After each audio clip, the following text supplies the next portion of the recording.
Tuhan adalah gembalaku, takkan kekurangan aku. Ia membaringkan aku di padang berumput hijau. Saudara-saudara terkasih di dalam Kristus, selamat pagi. Salam jumpa lagi dalam Sabda Siap Saji. Rabu 20 Maret 2024, hari biasa pekan kelima Prapaskah. Marilah berdoa dalam nama Bapa dan Putra dan Roh Kudus. Amin. Allah Bapa Maha Kuasa, Sadar, Mesach dan Abednego, Kau lindungi dari api karena mereka tetap setia menyembah kepadamu. Lindungilah kami pula dari segala mara bahaya ketika kami menghadapi tantangan dan pergulatan iman. Dengan pengantaran Yesus Kristus Putramu Tuhan kami, yang bersama dengan Dikau dalam persatuan Roh Kudus, hidup dan berkuasa Allah sepanjang segala masa. Amin. Tuhan bersamamu Dan bersama roh. Injil Yesus Kristus menurut Yohanes. Dimuliakanlah Tuhan. Yohanes bab 8 ayat 31 sampai 42. Sekali peristiwa Yesus berkata kepada orang-orang Yahudi yang percaya kepadanya, "Jikalau kamu tetap dalam firman-Ku, kamu benar-benar murid-Ku, dan kamu akan mengetahui kebenaran, dan kebenaran itu akan memerdekakan kamu." Jawab mereka, "Kami adalah keturunan Abraham dan tidak pernah menjadi hamba siapapun. Bagaimana engkau dapat berkata, kamu akan merdeka?" Kata Yesus kepada mereka, "Aku berkata kepadamu, sesungguhnya setiap orang yang berbuat dosa adalah hamba dosa, dan hamba tidak tetap tinggal di rumah. Yang tetap tinggal dalam rumah adalah anak. Tetapi apabila anak itu memerdekakan kamu, kamu pun benar-benar merdeka. Aku tahu bahwa kamu adalah keturunan Abraham, tetapi kamu berusaha untuk membunuh aku karena firman-Ku tidak beroleh tempat di dalam kamu. Apa yang kulihat pada Bapa itulah yang kukatakan, seperti halnya kamu melakukan apa yang kamu dengar dari bapamu." Jawab mereka kepadanya, "Bapa kami adalah Abraham." Kata Yesus kepada mereka, "Sekiranya kamu anak-anak Abraham, tentulah kamu mengerjakan pekerjaan yang dikerjakan oleh Abraham. Tetapi yang kamu kerjakan ialah berusaha membunuh aku. Aku seorang yang mengatakan kebenaran kepadamu, yaitu kebenaran yang kudengar dari Allah. Pekerjaan yang demikian tidak dikerjakan oleh Abraham. Kamu mengerjakan pekerjaan bapamu sendiri." Jawab mereka, "Kami tidak dilahirkan dari zina. Bapa kami satu, yaitu Allah." Kata Yesus kepada mereka, "Jikalau Allah adalah bapamu, kamu akan mengasihi aku, sebab aku keluar dan datang dari Allah, dan aku datang bukan atas kehendakku sendiri, melainkan Dialah yang mengutus aku." Demikianlah sabda Tuhan. Terpujilah Kristus.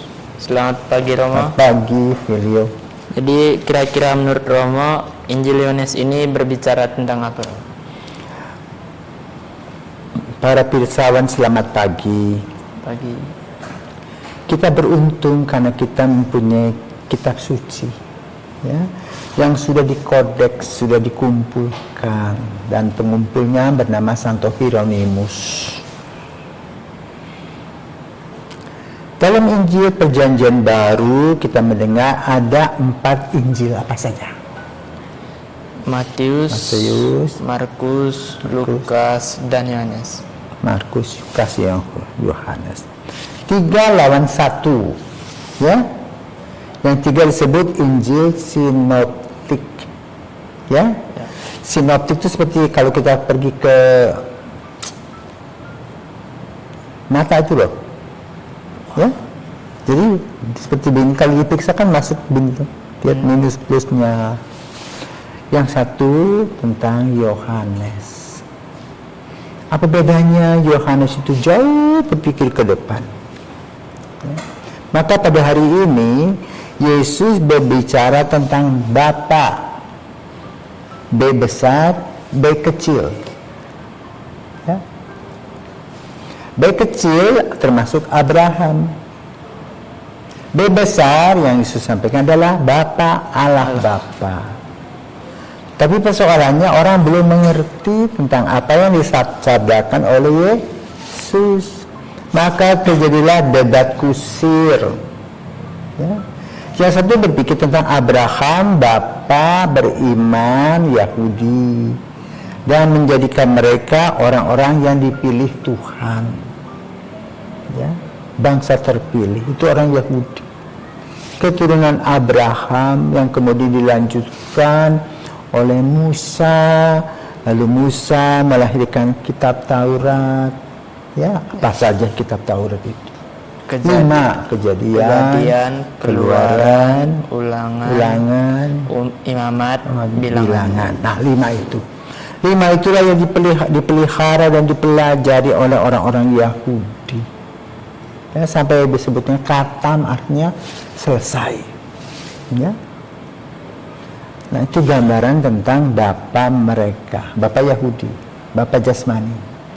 Yesus menerangkan dalam Injil Yohanes Bapa rohani, Bapa yang menciptakan kita, Bapa yang memberikan kepada kita hidup, Bapa yang mengutus anak tunggalnya yaitu Yesus. Itu yang diterangkan oleh Yesus, tetapi orang tidak mengerti karena pikirannya tadi itu sudah berhenti, tidak mau lagi tambah.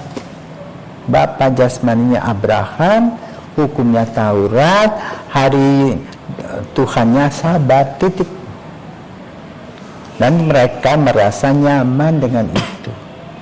Tapi Yesus memberikan pelajaran tentang perjanjian yang baru, ya, di mana Dia akan menjadi juru selamat.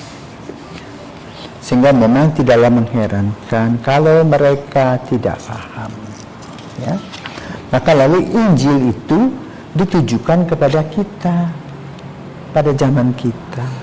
Kita sudah dibaptis, sudah dipilih oleh Yesus. Pertanyaannya, kita masih cuek bebek, masih masa bodoh, masih ingat diri. Nah, disinilah kita harus mulai merefleksikan diri sebagai anak yang ditebus oleh Yesus. Bukan anak jasmani tetapi rohani. Dunia akhirat, itulah yang dimaksudkan. Maka dalam gereja kita memasuki yang disebut dengan masa prapaskah, dan minggu ini adalah minggu sengsara, di mana dalam gereja Katolik kita diarahkan untuk melihat solidaritas Yesus dalam kehidupan kita. Allah yang menjadi manusia dan tersiksa. Karena orang Yahudi tidak mau mendengar. Nah, itu ada Sion baru istilahnya, yaitu kita ini gereja, institusi yang perlu merenungkan tentang kasih Tuhan. Nah, apa yang harus dibuat? Satu, mendengar dengan sungguh baik sabda Tuhan, membuka hati, ya, dengan hati-hati, lalu mencerna sabda itu. Sehingga sabda itu menjadi sebuah kekuatan bagi kita. Apa kekuatannya? Kita selalu berjalan bersama dengan Tuhan. Tuhan selalu menuntun kita dimanapun dan kapanpun. Ya? Maka kita terus berjuang untuk mengalahkan semua keburukan-keburukan yang kita miliki. Itulah tugas kita, khususnya dalam menghadapi atau merayakan Paskah di hari beberapa hari lagi. Mengubah sikap pikiran kita dan hati kita, mata hati kita seluruhnya, melihat bagaimana Allah solidar dengan kita, dan kita harus bersyukur kepada Yesus yang menebus kita. Ya, sehingga banyak pelajaran yang perlu kita pelajari. Itu melawan 7 dosa besar. Sombong, iri hati, dengki, rakus, serakah, ya, kemudian pemarah, pemabuk, itu harus dikurangi. Maka lalu pada minggu ini cobalah kita pergi ke sakramen tobat, ya, agar hidup kita diperbaharui melalui sakramen tobat, kita disucikan jadi kinclong kembali untuk merayakan Paskah kebangkitan cahaya Kristus, dan kita harus juga membawa cahaya itu dalam kehidupan kita. Tuhan memberkati. Amin.